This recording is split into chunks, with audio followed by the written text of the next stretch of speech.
বিশেষ চাহিদা সম্পন্ন শিশুদের সকলকেই শিক্ষার আঙ্গিনায় নিয়ে আসার দাবি সহ প্রতিটি স্কুলে বিশেষ চাহিদা সম্পন্ন শিশুদের উপযুক্ত শিক্ষাদানের পরিকাঠামো তৈরি করার দাবি ছাড়াও একাধিক দাবিতে পশ্চিমবঙ্গ রাজ্য প্রতিবন্ধী সম্মিলনীর উদ্যোগে বৃহস্পতিবার দুপুরে নদিয়ার কৃষ্ণনগরে জেলা শাসকের দপ্তরের সামনে একটি কর্মসূচি পালন করা হয়।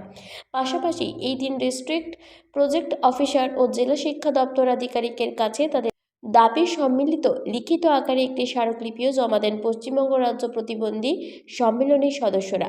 তাদের দাবি 2018 সালে শিক্ষার আইন অনুসারে বিশেষ চাহিদা সম্পন্ন শিশুদের শিক্ষাদানের জন্য প্রতিটা স্কুলে স্পেশাল এডুকেটর থাকার কথা, কিন্তু আইন প্রণয়ন হলেও বিভিন্ন ক্ষেত্রে সেই আইন মেনে কাজ করা হয় না।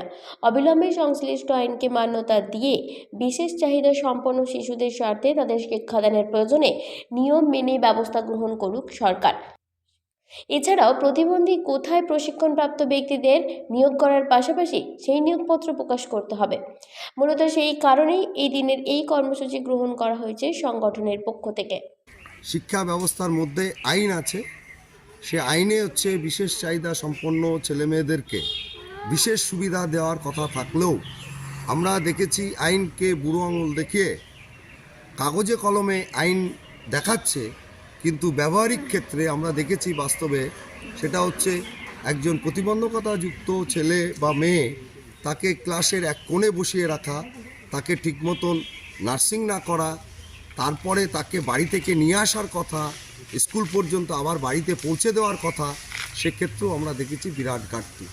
স্কুলগুলোতে এখনও পর্যন্ত সমস্ত স্কুলে প্রতিবন্ধকতা বান্ধব হয়ে ওঠেনি, অর্থাৎ প্রতিবন্ধীদের পড়াশোনার ক্ষেত্রে যে সমস্ত সহায়ক সরঞ্জাম প্রয়োজন সেটা সমস্ত বিদ্যালয়গুলোতে এখনও পর্যন্ত নেই।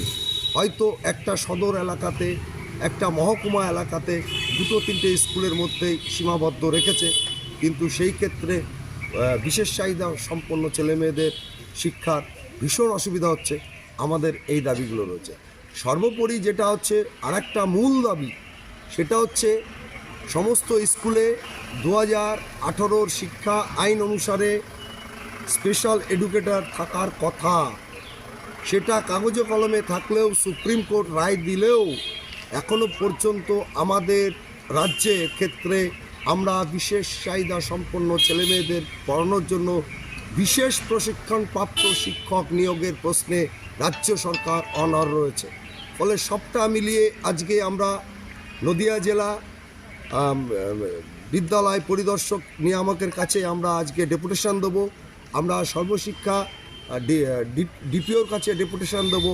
আমরা ডেপুটেশনের মাধ্যমে আলোচনার মধ্য দিয়ে আমরা এটা নিশ্চিত করতে চাই আগামী দিনে খুব তাড়াতাড়ি এই প্রতিবন্ধী সহায়ক, প্রতিবন্ধী বান্ধব বিদ্যালয়গুলোকে গড়ে তোলা এবং সেখানে শিক্ষা ব্যবস্থা এবং অভিভাবক সহ প্রতিবেশী শিক্ষা অনুরাগী শিক্ষকদের নিয়ে সচেতনতা শিবির গড়ে তোলা এবং তার মধ্যে দিয়ে যাতে আগামী দিনে এরা বিশেষ সুযোগ পায় এবং সেই সুযোগকে ব্যবহার করে যাতে এরা জীবনটা নিজের পায়ে নিজেরা দাঁড়াতে পারে এবং প্রতিবন্ধীদের আইন অনুসারে উচ্চশিক্ষার ক্ষেত্রে 5% রিজার্ভেশন এবং চাকরির ক্ষেত্রে 8% রিজার্ভেশন এটাকে নিশ্চিত করতে হবে।